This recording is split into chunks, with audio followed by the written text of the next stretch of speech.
നമ്മുടെ ജീവിതത്തിൽ നമ്മൾ ഇന്നലെ മനസ്സിലാക്കി, ആദ്യം എന്ത് വേണം? ആദ്യം എന്ത് വേണം? ദൈവരാജ്യവും ദൈവനീതിയും മനസ്സിലാക്കണം. ഇത് മനസ്സിലാക്കിയാൽ മാത്രമേ നമ്മുടെ ജീവിതം എന്താണെന്ന് മനസ്സിലാവുള്ളൂ, ഈ ആത്മീയത എന്താണെന്ന് മനസ്സിലാവുള്ളൂ, ഈ കുരിശിൻ്റെ അർത്ഥം എന്താണെന്ന് മനസ്സിലാവുള്ളൂ, ഈ ഡിവൈൻ മിസ്റ്ററീസ് എന്താണെന്ന് മനസ്സിലാവുള്ളൂ, ബൈബിൾ എന്താണെന്ന് മനസ്സിലാവുള്ളൂ. അല്ലെങ്കിൽ ബൈബിളെല്ലാം അതിലെ അക്ഷരാർത്ഥത്തിൽ ഇരുത്തി ഇങ്ങനെ പഠിച്ചുകൊണ്ടിരിക്കും.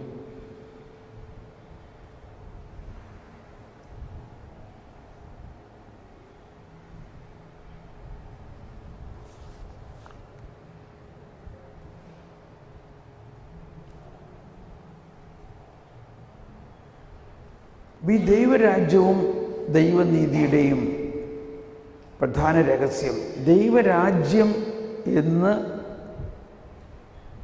ഗോസ്പലുകളിൽ, സുവിശേഷങ്ങളിൽ പറയുന്നതിൻ്റെ അർത്ഥം യേശുവിൽ വിശ്വസിക്കുക എന്നതാണ്. ദൈവരാജ്യത്തിൻ്റെ ശിഷ്യനായി തീർന്ന ഒരാൾ എന്ന് പറഞ്ഞാൽ യേശുവിൽ വിശ്വസിക്കുന്ന ഒരാൾ, യേശുവിനെ സ്വീകരിക്കുന്ന ഒരാൾ, യേശുവിൻ്റെ പ്രബോധനത്തിലൂടെ ജീവിക്കുന്ന ഒരാൾ. ആ ദൈവരാജ്യം ഫരിസേയരുടെ നീതിയിൽ നിന്നും വളരെ വ്യത്യസ്തമാണെന്നുള്ളതാണ്. നമുക്ക് സുവിശേഷ ഭാഗ്യങ്ങളിൽ മത്തായി 5-ാം അധ്യായത്തിൽ സുവിശേഷ ഭാഗ്യങ്ങളിൽ മുഴുവനും പറയുന്നത് ഈ ദൈവരാജ്യത്തെക്കുറിച്ചാണ്. ആത്മാവിൽ ദരിദ്രർ ഭാഗ്യവാന്മാർ, ദൈവരാജ്യം അവരുടേതാണ്. അതാണ് ഞാൻ നേരത്തെ പറഞ്ഞത്. ദൈവരാജ്യം അവരുടേതാണെന്ന് പറഞ്ഞാൽ കർത്താവ് ഈശോ മിശിഹായ്ക്ക് അങ്ങനെ ഒരു ആത്മാവിലെ ഫുള്ളായിട്ട് വസിക്കാൻ പറ്റുള്ളൂ. ആത്മാവിൽ ദരിദ്രർ. ദൈവരാജ്യത്തിനുണ്ടായിരിക്കേണ്ട ഏറ്റവും പ്രധാന ഒരു കാര്യമാണ് ദാരിദ്ര്യം. ഏറ്റവും പ്രധാന ദാരിദ്ര്യം.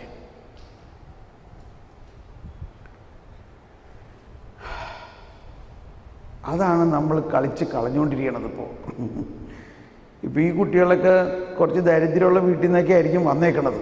ഇവിടെ വന്നതോടുകൂടി അവർ ദാരിദ്ര്യം പോയി. ക്ഷമിക്കണോട്ടോ, ഞാനൊരു ആശയം പറഞ്ഞെന്നുള്ളൂ. ഇതാണ് ഇന്നത്തെ അവസ്ഥ. ഇതെല്ലാ കോൺഗ്രിഗേഷൻ്റെ അവസ്ഥ അതാണ്, എല്ലാ സെമിനാരികളുടെ അവസ്ഥ അതാണ്. അവരൊക്കെ ദരിദ്ര കുടുംബത്തിൽ ജനിച്ച് വളർന്ന് ഇച്ചിരി കഞ്ഞിയും ചമ്മന്തിയൊക്കെ കൂട്ടി ജീവിച്ചിരുന്ന ആൾക്കാരാണ്. ഇപ്പം ആ കഞ്ഞിയും ചമ്മന്തിയുടെ ഒന്നും സുഖം കിട്ടണേ ഇല്ല. ആ ദാരിദ്ര്യത്തിന് ഒരു അർത്ഥമുണ്ട്. എനിവേ, അതിൻ്റെ വിശദാംശത്തിലേക്ക് പോകുന്നില്ല. നമ്മളിൽ ദാരിദ്ര്യം വിടരുത്, ഇത്രയും മാത്രം മനസ്സിലാക്കണം. ദാരിദ്ര്യമാണ് യേശുക്രിസ്തുവിൻ്റെ ജന്മസ്വത്ത്.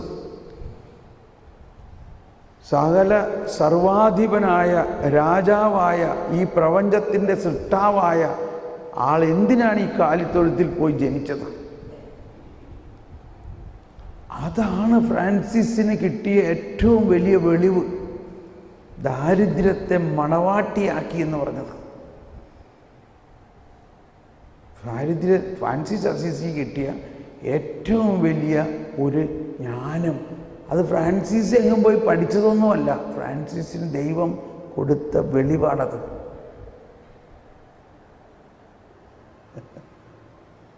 അപ്പം അതിനെക്കുറിച്ച് ഞാൻ ഇനി പറയാനില്ല, കാരണം നിങ്ങളെല്ലാവരും ഇഷ്ടം പോലെ അറിയാവുന്നതാണ്. ഫ്രാൻസിസ് അപ്പൻ്റെ സ്വത്തൊക്കെ എടുത്ത് വലിച്ചെറിഞ്ഞ് പാവങ്ങൾക്ക് കൊടുത്തതൊക്കെ നമുക്കറിയാം, ഇല്ലേ? അതിൻ്റെ എല്ലാം അർത്ഥം നിത്യതയിലുള്ള അർത്ഥമാണ്. ഇപ്പോഴും അതിന് അർത്ഥമുണ്ട്.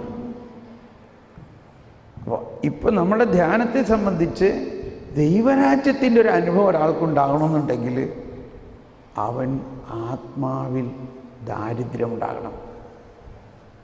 ശരിക്ക് ഫിസിക്കൽ ദാരിദ്ര്യം തന്നെ വേണം. നമ്മൾക്ക് എല്ലാവരും ഓക്കെ, ആത്മാവിൽ ദരിദ്രർ. പിന്നെ മറ്റൊന്ന് പറയുന്നത് എന്താ? കരുണയുള്ളവർ ഭാഗ്യവാന്മാർ, അവർക്ക് കരുണ ലഭിക്കും. അതെന്താ? ഉണ്ടെങ്കിൽ പിന്നെ ലഭിക്കേണ്ട ആവശ്യം എന്താ? അപ്പം അതിൻ്റെ അർത്ഥം എന്താ? കരുണ ഉള്ളവൻ. ഈ കരുണ എന്ന് പറയുന്നത് നമ്മൾ ഉണ്ടാക്കിയാൽ ഉണ്ടാകുന്നൊരു സാധനമല്ല. ഈ കരുണ ദൈവം, കരുണാസമ്പന്നനായ ദൈവം മനുഷ്യനായി അവതരിച്ചതിലൂടെയാണ് കരുണ ഭൂമിയിൽ വന്നത്. ആ കരുണയുള്ളവൻ, അതായത് ആ യേശുവിനെ ഉള്ളവൻ, ആ യേശു കരുണയാണെന്നും യേശുവിൻ്റെ ആ കരുണയുടെ മുഖം, ആ മെസറിക്കോർഡിയ വാൾത്തൂസ് എന്ന് പറയുന്നതാണ് കരുണയുടെ മുഖം. മെസറിക്കോർഡിയ, കോർഡിയ എന്ന് പറഞ്ഞാൽ ഹൃദയം, മെസറി എന്ന് പറഞ്ഞാൽ മെസറി. ആ മനുഷ്യൻ്റെ മുഴുവൻ മെസറിയെ എടുക്കുന്നതാണ്, അങ്ങനത്തെ ഹൃദയമാണ് കരുണ. എവിടെയെങ്കിലും ഒരാൾക്കൊരു മിസറി ഉണ്ടെങ്കിൽ അതിനെ ഇങ്ങോട്ട് കൊണ്ടുവരൂ, അതെനിക്ക് തായോ എന്ന് പറയുന്നതിനെയാണ് മെസറിക്കോർഡിയ.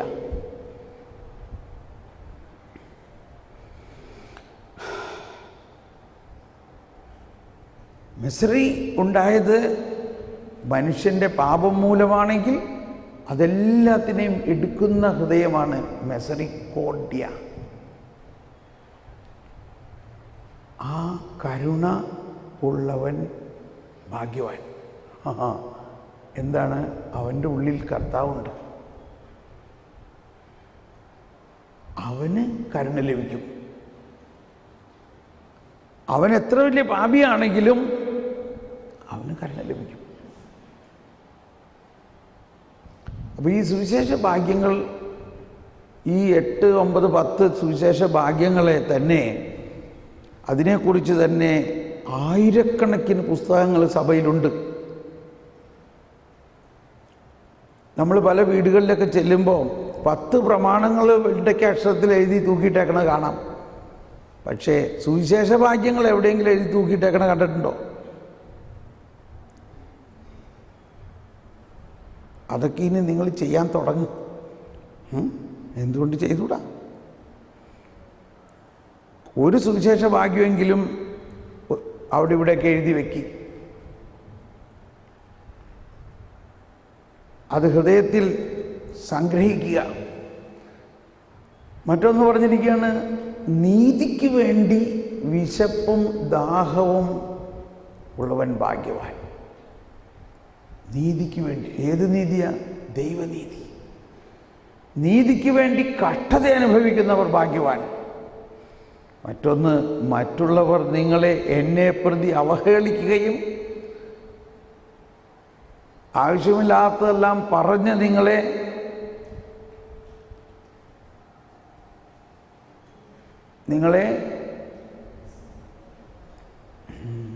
എന്താ പറയുന്നത്, അവഹേളിക്കുകയും ചെയ്യുമ്പോൾ നിങ്ങൾ ഭാഗ്യവാൻ. 11, എന്നെ പ്രതി മനുഷ്യർ നിങ്ങളെ അവഹേളിക്കുകയും പീഡിപ്പിക്കുകയും എല്ലാവിധ തിന്മകളും നിങ്ങൾക്കെതിരെ വ്യാജമായി പറയുകയും ചെയ്യുമ്പോൾ നിങ്ങൾ ഭാഗ്യവാന്മാർ. കണ്ടോ? എല്ലാത്തരം തിന്മകളും നിങ്ങൾക്കെതിരെ വ്യാജമായി പറയുകയും ചെയ്യുമ്പോൾ നിങ്ങൾ ഭാഗ്യവാന്മാർ. വ്യാജമായി.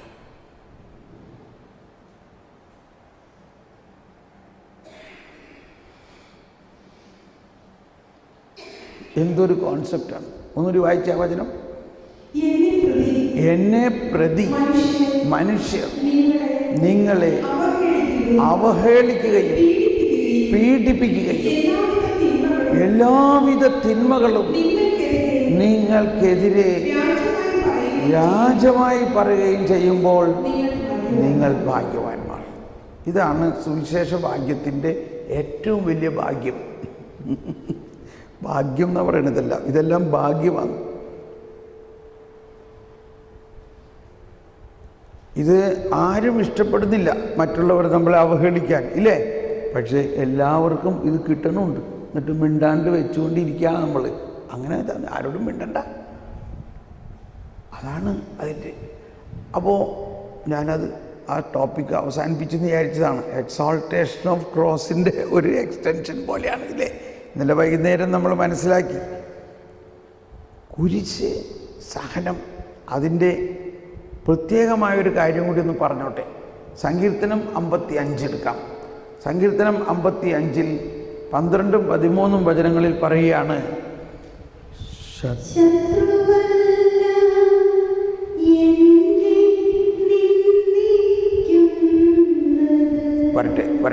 വരട്ടെ എല്ലാവരും ഒന്ന് എടുത്തേ. സങ്കീർത്തനം ആ കടലാസിലില്ല, ബൈബിളിൽ നോക്കുക. ബൈബിളിൽ, കടലാസിലില്ല, ബൈബിളിൽ നോക്കുക. അവിടെ ഈശോ അനുഭവിച്ച തിരസ്കരണം, ഈശോ അനുഭവിച്ച വഞ്ചിക്കപ്പെടൽ, ഈശോ അനുഭവിച്ച പീഡകൾ, അതിനെക്കുറിച്ചാണ് അവിടെ പറയുന്നത്. പാടാം. 12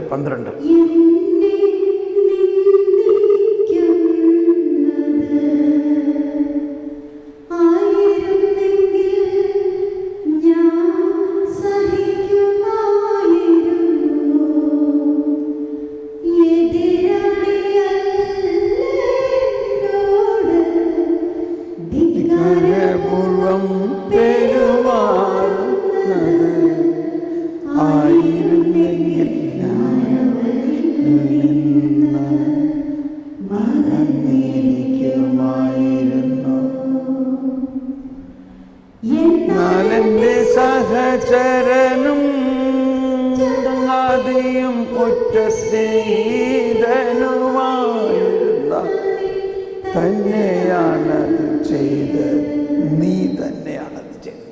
നമ്മളൊന്ന് തുറന്ന് സംസാരിക്കുമായിരുന്നു, നമ്മളൊന്നിച്ച് ദേവാലയത്തിൽ കൂട്ടായ്മ ആചരിക്കുമായിരുന്നു. ഈശോയുടെ ഏറ്റവും സ്നേഹിതരായി കണക്കാക്കപ്പെട്ട അപ്പസ്തോലന്മാരിൽ നിന്ന് വഞ്ചിക്കപ്പെടാൻ പോകുന്ന, സ്നേഹിതനാൽ വഞ്ചിക്കപ്പെടാൻ പോകുന്ന ആ അവസ്ഥയെക്കുറിച്ചുള്ള പ്രവചനമാണിത്.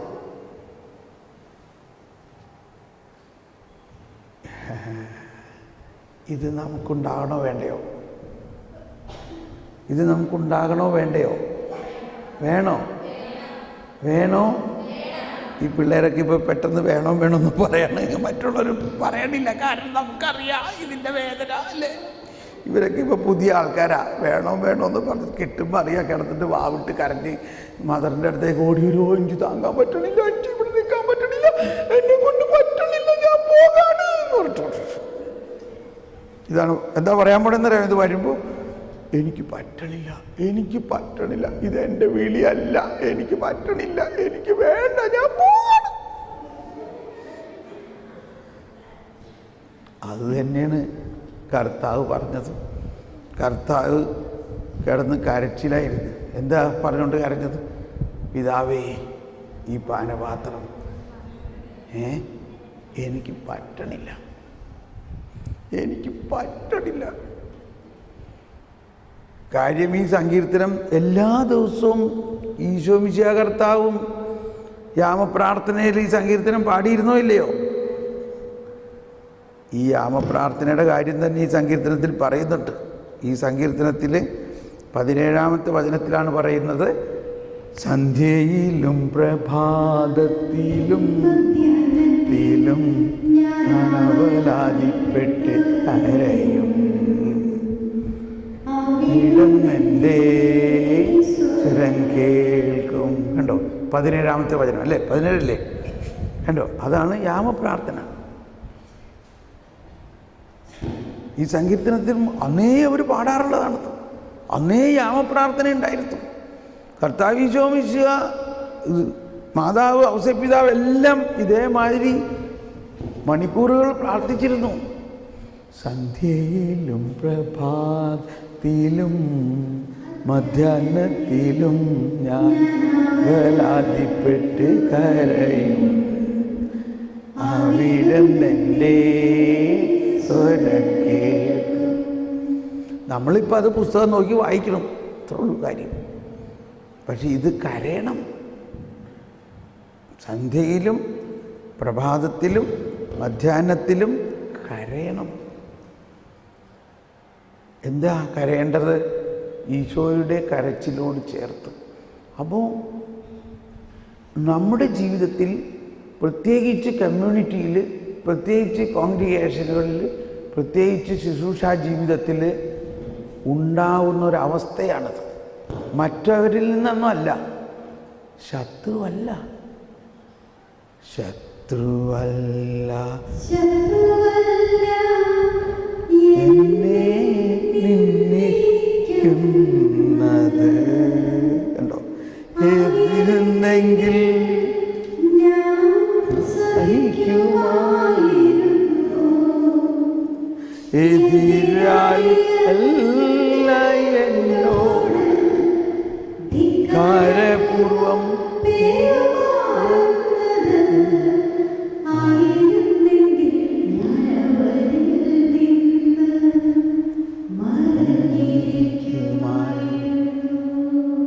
ഇതാണ് നമ്മുടെ ജീവിതം.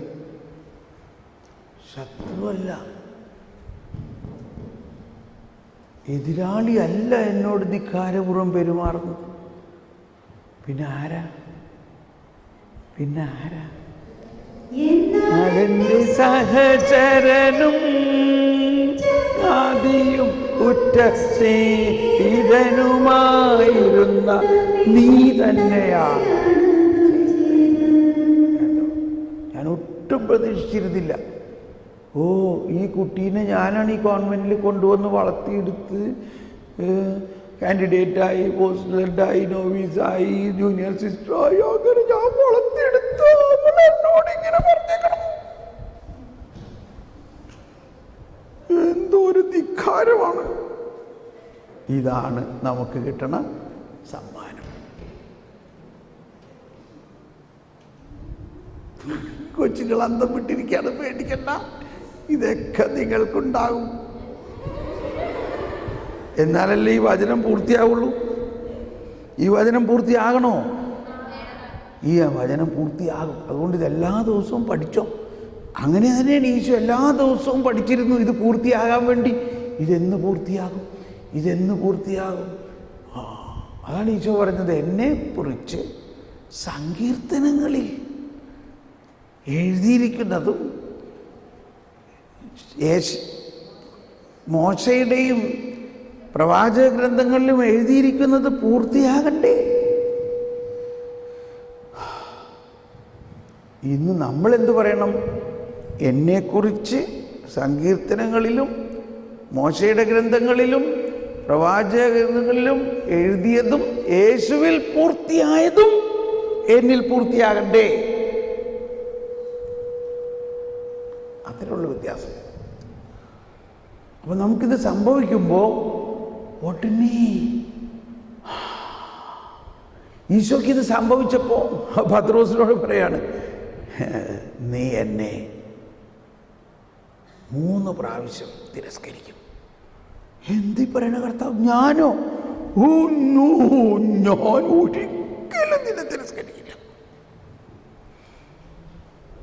ജീവൻ കൊടുക്കേണ്ടി വന്നാൽ നിന്നെ തിരസ്കരിക്കും. കാരണം അത് ഇമാജിൻ ചെയ്യാൻ പറ്റണില്ല. പക്ഷേ ഈ വചനം പൂർത്തിയാകണോ?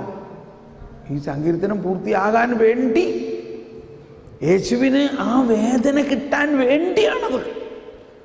ആ വേദനയിലൂടെയാണ് പാപപരിഹാരം നടക്കണം. ആ വേദന കിട്ടാൻ വേണ്ടിയാണ് യേശു ഇത് ചെയ്യണത്. യേശുവിനറിയാമായിരുന്നു ഇങ്ങനെ സംഭവിക്കുമെന്നത്. എന്നാൽ അതിൽ നിന്ന് മാറ്റിക്കൂടെ പത്രോസിനെ? മാറ്റില്ല, അത് വേണം. യേശുവിനറിയാമായിരുന്നു ജൂദാസിനെ തിരഞ്ഞെടുത്തത് തന്നെ അവൻ്റെ അപ്പോസ്റ്റലേറ്റ് ഇതാണ്. അവൻ്റെ അപ്പോസ്റ്റലേറ്റ് എന്താ? ഒറ്റ കാര്യം, അതാണ് അന്ത്യ അത്താഴത്തിന് അവൻ അടുത്തിരിക്കുന്ന സംഭവമാണ്. നിർണായകമായൊരു സംഭവം. തന്നെ ഒറ്റിക്കൊടുക്കുന്നവൻ കാശ് മേടിച്ച് വന്നിരിക്കുകയാണ്. അവനെ സ്നേഹിക്കുന്ന സ്നേഹമാണ് ക്രിസ്തുവിൻ്റെ സ്നേഹം. സ്നേഹിത, വരുവിൻ, ഈ താലത്തിൽ അപ്പം മുക്കി നമുക്ക് ഒരുമിച്ച് കഴിക്കാം. അതാണ് നമ്മുടെ പെസഹ, പാലും അപ്പവും. അത് കഴിച്ചു. ഒരു താലത്തിൽ അപ്പം മുക്കി കഴിച്ചതിന് ശേഷം പറഞ്ഞു, ഇനി പോകൂ, നീ ചെയ്യാനുള്ളത് വേഗം ചെയ്യൂ. അപ്പോഴാണ് പിശാച് അവൻ്റെ അകത്ത് കയറിയത്. അതുവരെ പിശാചിന് അനുവാദമില്ല അവൻ്റെ അകത്ത് കയറാൻ. ഇവിടെ പിശാചിനെ കർത്താവ് ഉപയോഗിക്കുകയാണ്. അതുവരെ പിശാച് അവനിൽ കയറിയിട്ടില്ല.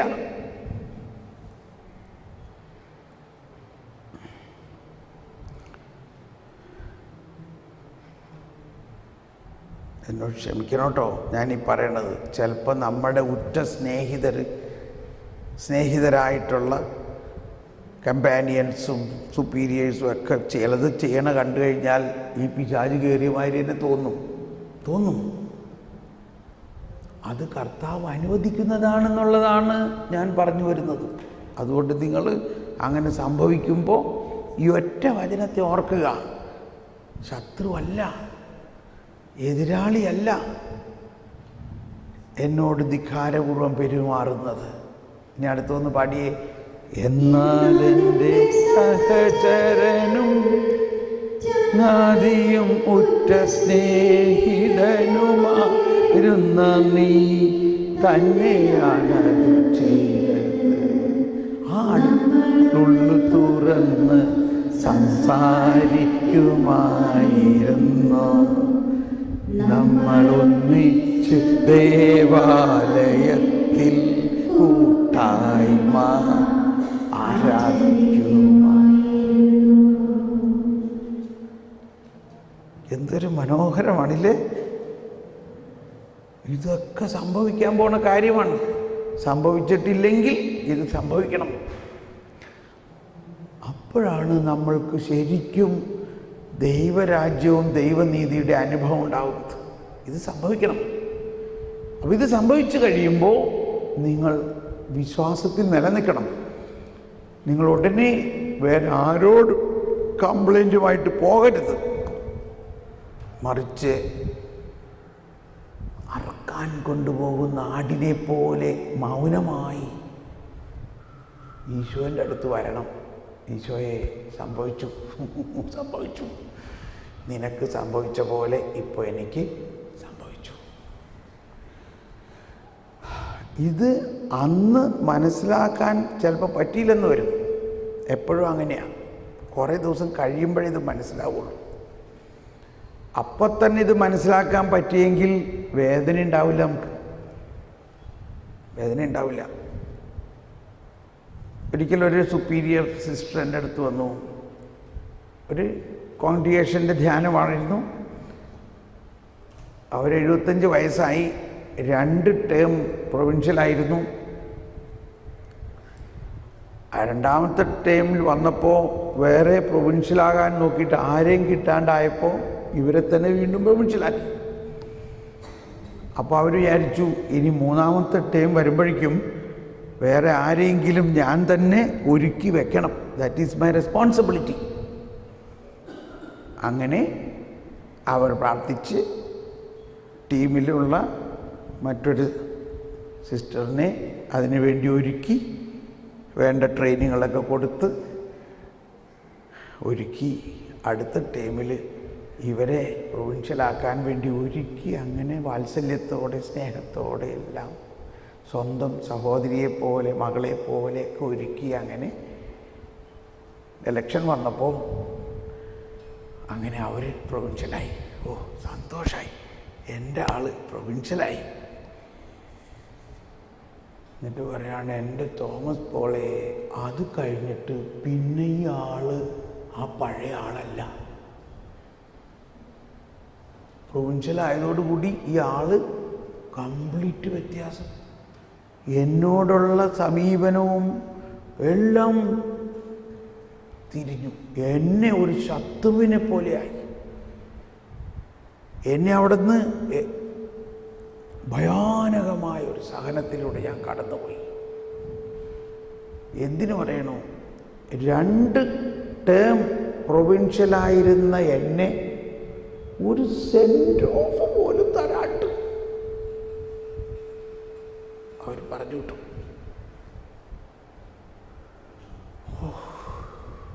എനിക്ക് പറ്റണില്ല, എനിക്കിത് താങ്ങാൻ ഇപ്പോഴും പറ്റണില്ല.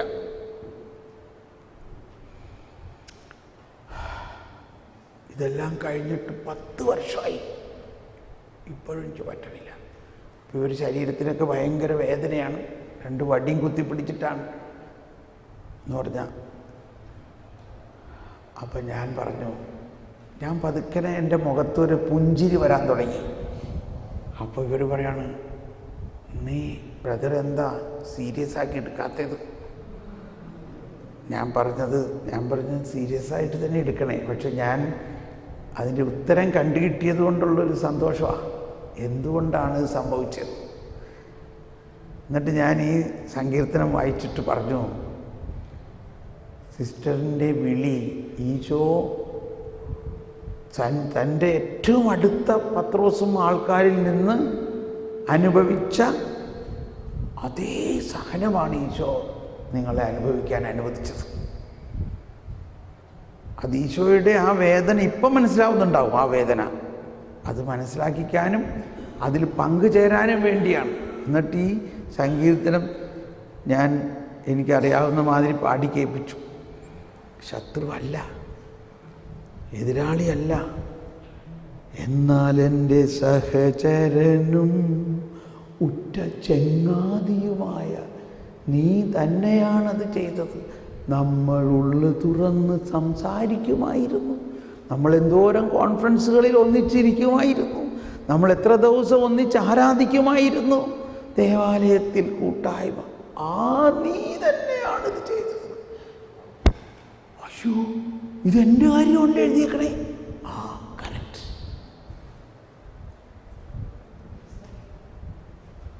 ഉടനെ ഈ സിസ്റ്ററിന് ശരീരം മുഴുവനും രോമാഞ്ചമുണ്ടാകുന്നൊരനുഭവവും. ഞാൻ പറഞ്ഞു, ഇത് ഈശോയെ നിന്നെ ആശ്വസിപ്പിക്കാൻ, നീ അനുഭവിച്ച ആ വേദനയിൽ നിന്നെ ആശ്വസിപ്പിക്കാൻ ഞാൻ സമർപ്പിക്കണം എന്ന് പറയല്ല. സിസ്റ്റർ അങ്ങ് ഭയങ്കരമായിട്ടങ്ങ് ചിരിക്കാൻ തുടങ്ങി. ഭയങ്കരമായിട്ട് ചിരിക്കാൻ തുടങ്ങി. ഇപ്പം എനിക്കും പേടിയായി. ദൈവമേ, എന്ത് പറ്റിയാവോ? ശരിക്കും എനിക്ക് പേടിയായി. മനസ്സിലാവണ്ട, കരിസ്മാറ്റിക്കിന് അങ്ങനെ ഒരു ചീത്തപ്പേരുണ്ടല്ലോ. ഭയങ്കരമായിട്ടൊക്കെ ചിരിക്കാൻ തുടങ്ങി. എന്നിട്ട് അപ്പോൾ സിസ്റ്റർ പഴയ തരത്തിൽ പറഞ്ഞാൽ കുറേ ഈ നീ വരെയുള്ള ഒരു തരം ഫ്രോക്കാണ് ഇട്ടിരിക്കുന്നത്, പഴയ സ്റ്റൈല്, യൂറോപ്യൻ സ്റ്റൈല്. ഈ ഫ്രോക്ക് ഇട്ടുകൊണ്ട് ഈ 2 വടിയും വലിച്ചെറിഞ്ഞുകൊണ്ട് ആളങ്ങ് ഡാൻസ് ചെയ്യാൻ തുടങ്ങി. ഞാൻ പറഞ്ഞു, എൻ്റെ കർത്താവേ, വല്ലതും പറ്റുമോ? ഈ എണിക്കാൻ പറ്റാണ്ട് കുറ്റി വന്നിരുന്ന ഈ സിസ്റ്റർ, 75 വയസ്സായി ഈ സിസ്റ്റർ ഇങ്ങനെ അങ്ങ് ഡാൻസ് ചെയ്യാൻ തുടങ്ങി.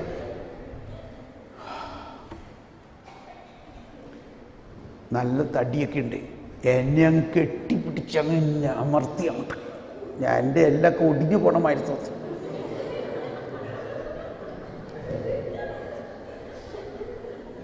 അത്രയ്ക്ക് സന്തോഷം, ഭയങ്കര സന്തോഷം.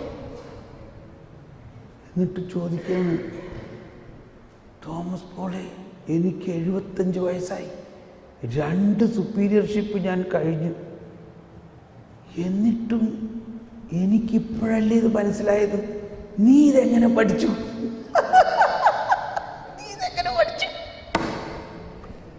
മനസ്സിലായ? ഇത് പഠിക്കണം.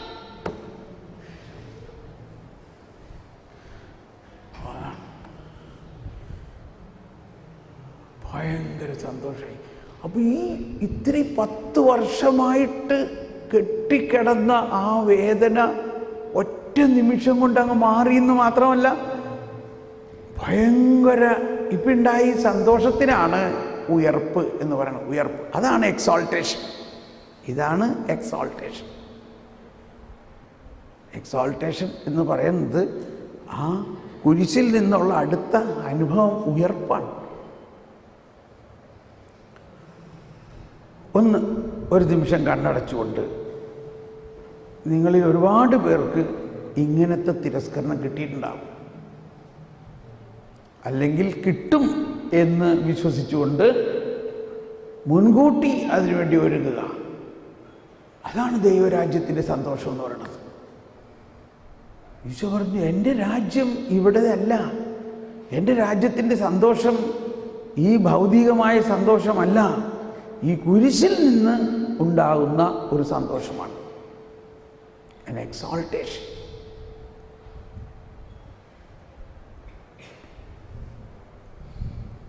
സന്ധ്യയിലും പ്രഭാതത്തിലും ഞാൻ അവലാതിപ്പെട്ട് കരയും. അവിടുന്നെൻ്റെ സ്വരം കേൾക്കും. സന്ധ്യയിലും പ്രഭാതത്തിലും മധ്യാഹ്നത്തിലും ഞാൻ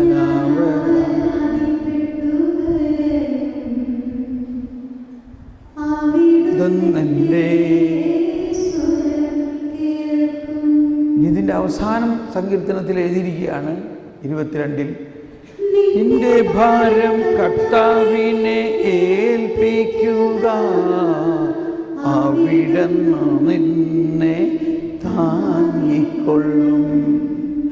നിന്റെ ഭാരം കർത്താവിനെ ഏൽപ്പിക്കുക, അവിടുന്ന് നിന്നെ താങ്ങിക്കൊള്ളും. നീതിമാൻ കുലുങ്ങാൻ അവിടുന്ന് സമ്മതിക്കുകയില്ല. നീതിമാൻ കുലുങ്ങാൻ അവിടുന്ന് സമ്മതിക്കുകയില്ല. Praise the Lord.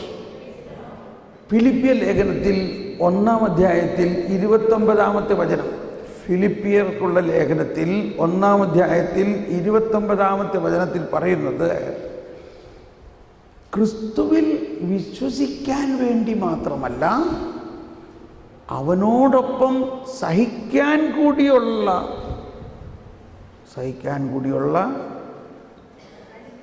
അനുഗ്രഹമാണ് നിങ്ങൾക്ക് ലഭിച്ചിരിക്കുന്നത്.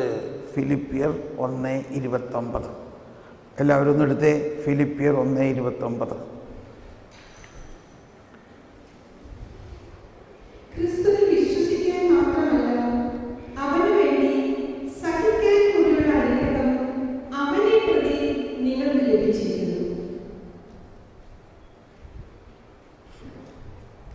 കേട്ടോ? അനുഗ്രഹം മനസ്സിലായോ? ഇന്നത്തെ പാൽപ്പായസം മനസ്സിലായോ? എന്താണ്? ക്രിസ്തുവിൽ വിശ്വസിക്കാൻ മാത്രമല്ല, അവന് വേണ്ടി സഹിക്കാൻ കൂടിയുള്ള അനുഗ്രഹം അവനെ പ്രതി നിങ്ങൾക്ക് ലഭിച്ചിരിക്കുന്നു. ഓക്കെ, അതാണ് ഈശോ പറഞ്ഞത്. ആരെങ്കിലും എൻ്റെ ശിഷ്യനാകാൻ ആഗ്രഹിക്കുന്നെങ്കിൽ ടേക്ക് അപ്പ് എന്ന് പറഞ്ഞെല്ലാവരും ടേക്ക് അപ്പ്. ഉച്ചത്തിൽ പറഞ്ഞേ, എല്ലാവരും പറഞ്ഞേ. അതാണ് ദൈവവചനമാണ് നിങ്ങൾ കേട്ടത്. എന്താണ് ആ വചനം? Take up. അത് സഹനം കാണുമ്പോൾ മാറിപ്പോകരുത്. അയ്യോ, അത് ഭയങ്കര സഹനമുണ്ടോ, നമുക്ക് പറ്റില്ല എന്നും പറഞ്ഞ് അങ്ങോട്ട് പോകരുത്. മറിച്ച് എന്ത് ചെയ്യണം? Take up.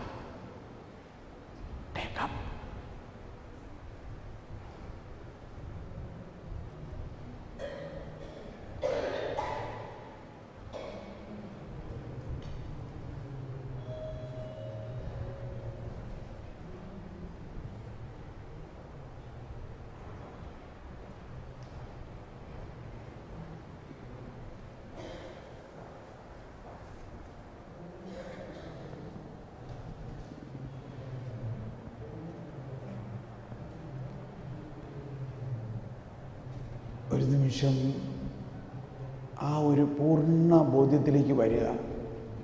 ഇതിന് യാതൊരു കോംപ്രമൈസും ഇല്ല, ഒരു കോംപ്രമൈസും ഇല്ല ഇതിന്. ഇത് നമ്മൾ കോംപ്രമൈസ് ചെയ്താലും അത് കൂടുതൽ പ്രശ്നമാവുള്ളൂ. കർത്താവിൻ്റെ കുരിശിൻ്റെ രഹസ്യമാണത്. Cross is a mystery. Christ crucified is the power and wisdom of God എന്ന് പറയുന്നത് ഇതാണ്. ആദിമസഭയിലെ അപ്പസ്തോലന്മാരെല്ലാവരും തന്നെ ഇതുപോലെ ഭയാനകമായ സഹനത്തെ അവർ took. ഇന്ന് നമ്മൾ അത്തരത്തിലുള്ള സഹനത്തെ സ്വീകരിക്കാനും ആ പാതയിലൂടെ നീങ്ങാനും നമ്മൾ സന്മനസ്സാകുമ്പോഴാണ് വലിയ കാര്യങ്ങൾ നമുക്ക് ചെയ്യാൻ പറ്റുള്ളൂ. വലിയ കുരിശുണ്ടെങ്കിലേ വലിയ കാര്യം ചെയ്യാൻ പറ്റുള്ളൂ. വലിയ സഹനത്തിനെ സ്വീകരിക്കാൻ തക്ക വിധത്തിൽ കരുത്തുണ്ടാകണം. മാതാവിനെയൊക്കെ നമുക്ക് വലിയ ഭക്തിയാണ്. മാതാവിൻ്റെ നല്ല മനോഹരമായ ചിത്രങ്ങളും സ്റ്റാച്ചുകളും ഒക്കെ നമ്മുടെ അടുത്തുണ്ട്. അതുകൊണ്ടൊന്നും ഒരു കാര്യമില്ല. എന്താ വേണ്ടത്? കുരിശിൽ തൻ സുതൻ ജീവൻ വെടിഞ്ഞപ്പോൾ നട്ടുച്ചയ്ക്ക് സൂര്യൻ ഇരുണ്ടു.